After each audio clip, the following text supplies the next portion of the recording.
5 seconds.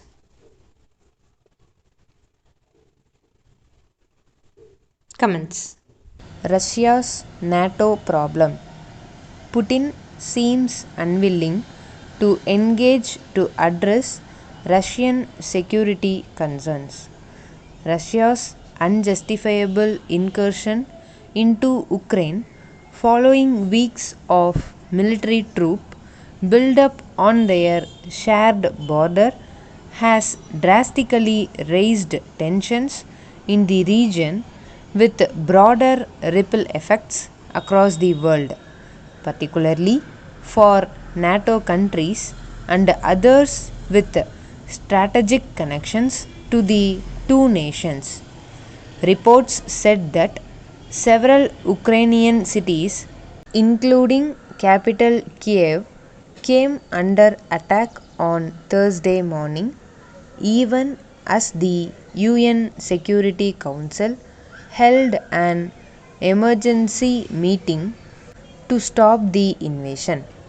US President Joe Biden and the NATO and European Commission leadership vowed to impose severe sanctions on Russia.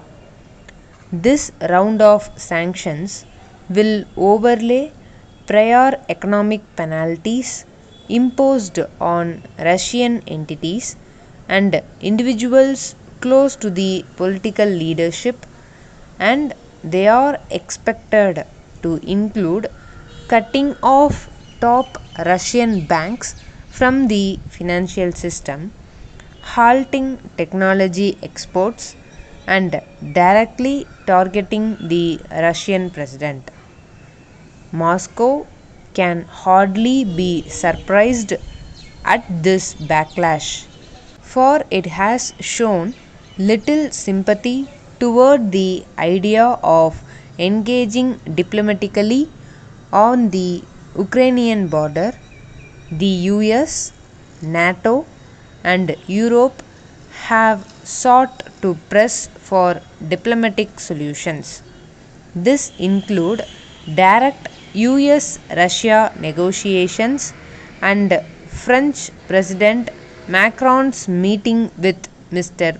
Putin. While the sense of frustration in Western capitals over Mr. Putin's intractability and aggression are palpable, and the use of severe sanctions stemming from that is a strategic inevitability. It is unlikely that the prospect of escalating violence and a devastating toll on human life and property in Ukraine can be rolled out until Mr. Putin's broader questions on NATO are answered. At the heart of his fears is the prospect of Ukraine joining NATO and NATO troops potentially stationed at the border with Russia. NATO's historical record of its penchant for expansionism has likely fueled such insecurities.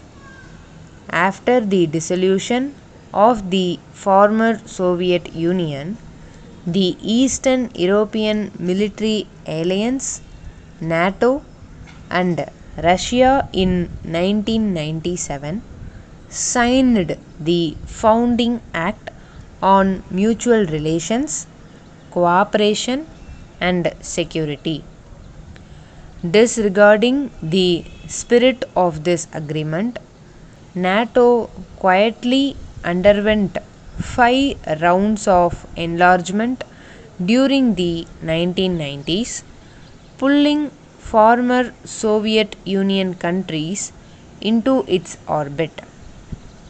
Cooperative exchanges, communications outlines, and Cold War fail safes such as arms control verification have fallen by the wayside even more since Russia's annexation of Crimea in 2014.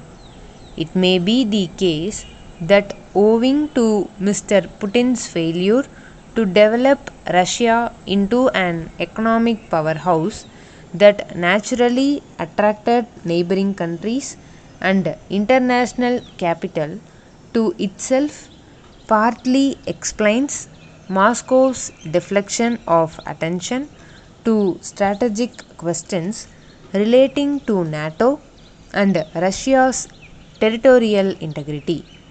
But unless Western nations give assurances to Mr. Putin that NATO will not seek to relentlessly expand its footprint eastwards, Moscow will have little incentive to return to the negotiating table. But Russia and Mr. Putin must realize that war is not the means to peace and security.